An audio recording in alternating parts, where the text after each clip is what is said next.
Présidente, Monsieur le Président, permettez-moi tout d'abord de vous réitérer mes félicitations pour votre élection et vous souhaiter bien sûr pleine réussite dans votre nouvelle fonction.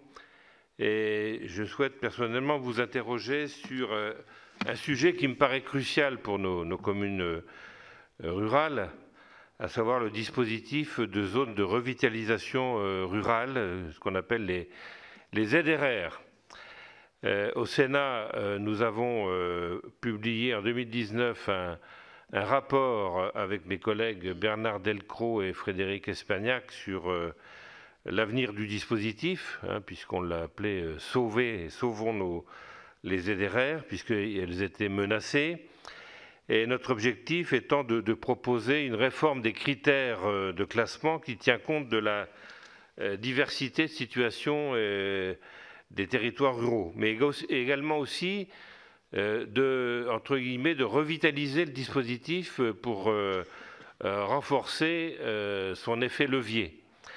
Et l'idée de cette réforme, c'était de conserver à titre principal la densité, comme critère, la densité démographique, qui est à mon avis une constante du dispositif depuis l'origine, et d'y ajouter 5 autres critères optionnels, à savoir le déclin démographique, le revenu par habitant, un critère de dévitalisation qui serait mesuré par l'évolution du nombre d'artisans, d'exploitations agricoles, de commerçants, l'âge moyen de la population et sur recommandation de l'AMF que nous avions auditionné, le nombre de logements vacants et de bâtiments d'exploitation vacants ou abandonnés.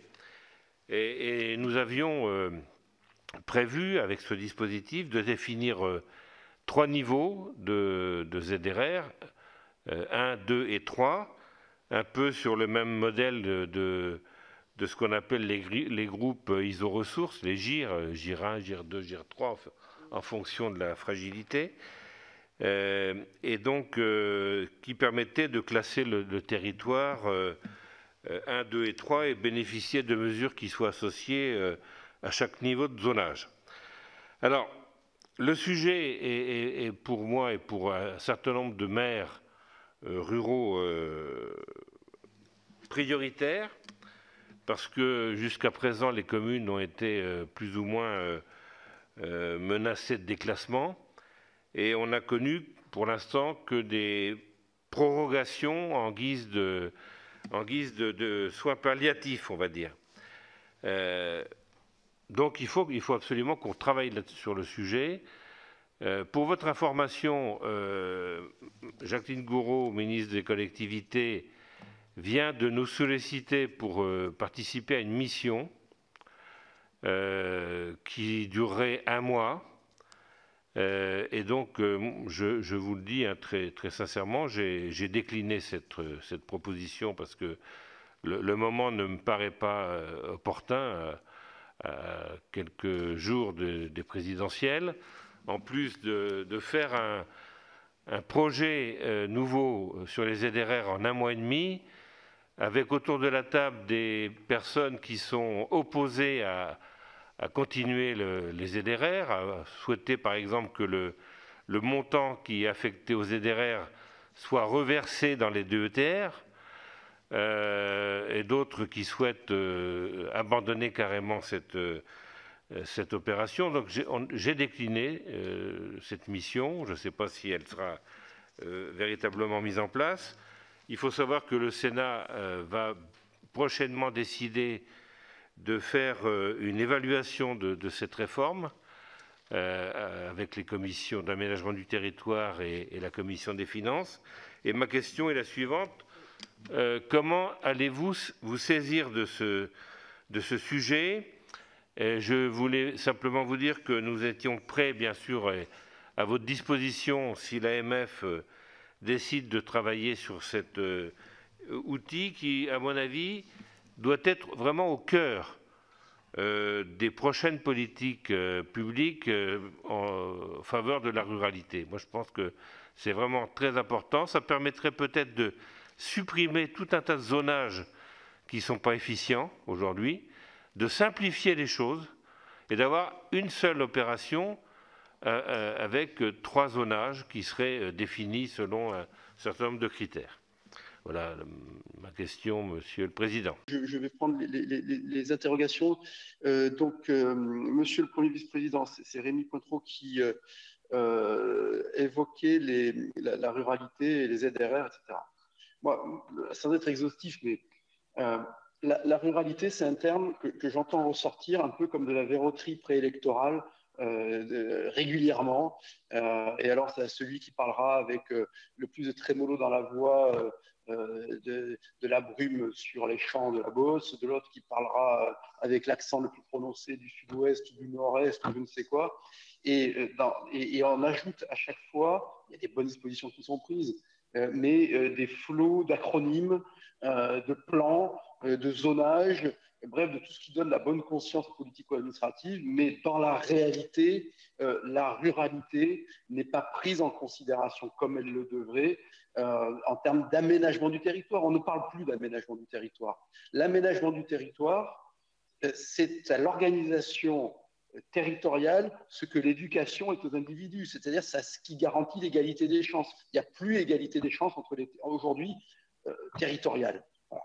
Donc, c'est un thème évidemment essentiel parce que ce n'est pas simplement de préserver l'identité, de protéger des savoir-faire ou d'entretenir des terroirs, ce qui est déjà très très noble et très nécessaire.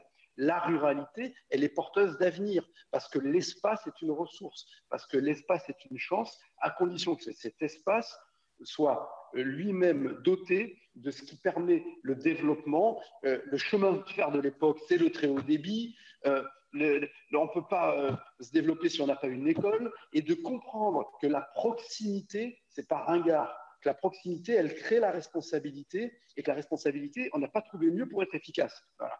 Avec les défauts et les qualités de la proximité, mais et donc, en l'occurrence, c'est pas parce qu'un service public est loin qu'il est mieux géré. Vous voyez, je provoque volontairement. Moi, je suis pour l'optimisation des services publics, mais l'optimisation, c'est pas forcément les gros machins. Toutes les entreprises aujourd'hui savent qu'on a besoin de recréer des îlots de décision proches, soit du consommateur, soit des salariés, enfin, selon l'organisation. Il n'y a qu'en France, dans l'administration française et dans la politique française, qu'on pense que l'alpha et l'oméga, le net le plus ultra, de la modernité et de la performance, c'est de créer des grands machins éloignés. Donc, d'ailleurs, toutes vos questions tournent autour de ça.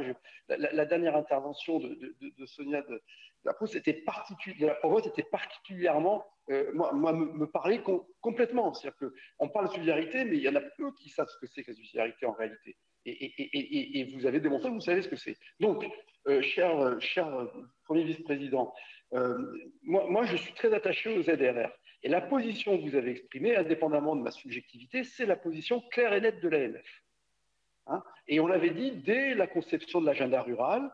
On a dit c'est très gentil de faire un agenda rural, il y a des choses intéressantes dedans, mais dans la réalité, c'est un peu d'habillage cosmétique, voire marketing de dispositifs qui existaient déjà.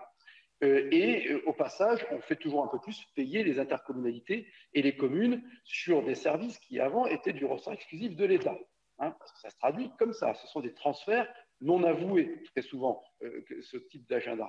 Et donc, les ZRR étaient des dispositifs plus pertinents. Nous pensons qu'il faut revitaliser les ZRR. C'est la position qui a été réaffirmée au Congrès des maires et qui est affirmée régulièrement par l'AMF.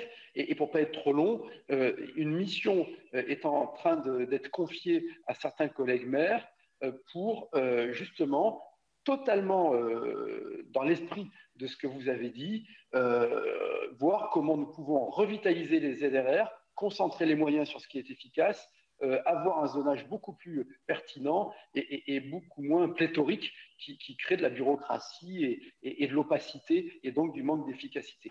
Donc voilà Rémi, moi pour l'instant ce que je peux vous dire c'est qu'en tout cas on est à 100% d'accord et on reviendra vers vous pour travailler ensemble sur ce thème, mais l'AMF a engagé une démarche d'une mission spécifique au sein de l'AMF sur cette problématique-là.